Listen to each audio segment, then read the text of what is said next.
Well, it's that time of the day again. Here on France 24, we take a look through the international papers for you. And Marie-Noëlle Bauer now joins me in the studio. Good morning, Marie-Noëlle. Let's start in Colombia. And, of course, guerrilla group the FARC was already weakened. Now it's orphaned, admitting to losing founding father Manuel Marlanda. What do the papers make of that? Well, although he passed away over 2 months ago from a heart attack, it's making big headlines both at home and abroad. The Colombian daily El Colombiano, for example, speaks of the death of the heart of the FARC and asserts that Marlanda has left the group he led for over 44 years utterly undone. Now, this is a belief echoed by the New Zealand Herald, which says this will be a big blow to the group.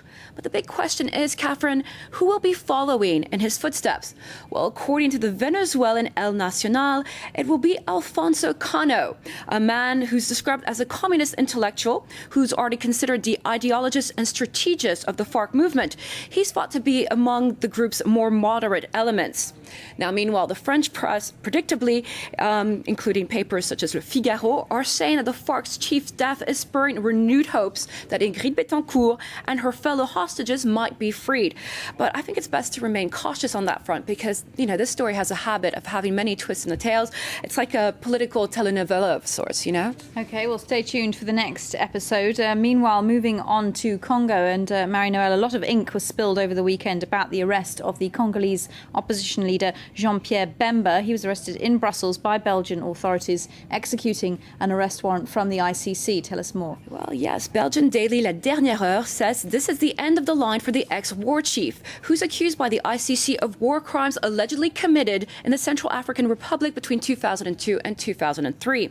Those wanting to get a better idea of what makes the bitter rival of Congolese President Joseph Kabila tick should take a glimpse at La Libre Belgique. It features an article describing Bemba as a Goliath with few friends. This despite the fact that Bemba, who measures a mighty 1.90 meters, had everything to succeed. He was apparently born with a golden spoon, not a silver spoon, in his mouth. But apparently his fiery, violent, authoritarian temperament precluded him from making allies and put a pay to his political ambitions.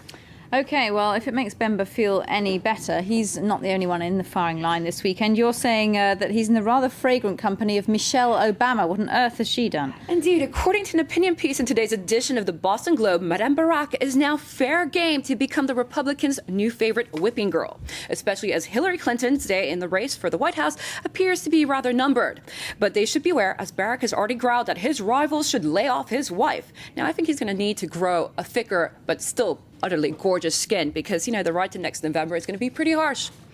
OK, well, I hope Michelle Obama manages to ride that storm up until November. Now, another American paper today, the Chicago Tribune, is celebrating the fact that the Cannes Film Festival actually picked the right film for once. Tell us more. An utter miracle. The right film being La Classe, which the American paper describes as a simple, brilliantly told chronicle of a year in the life of the middle school teacher and his contentious pupils. Now, the students weren't looking that contentious last night in Cannes. You have this paper, Le Parisien. Yeah, here, if you'd like to have a look at that. I guess winning, a Palme d'Or will put a smile on your face, wouldn't it?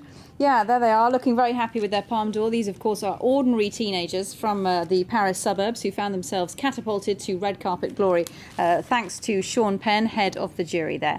Thank you very much indeed, Marie-Noëlle Bauer, for that review of the papers around the world. And, of course, stay tuned to France 24. Thank you.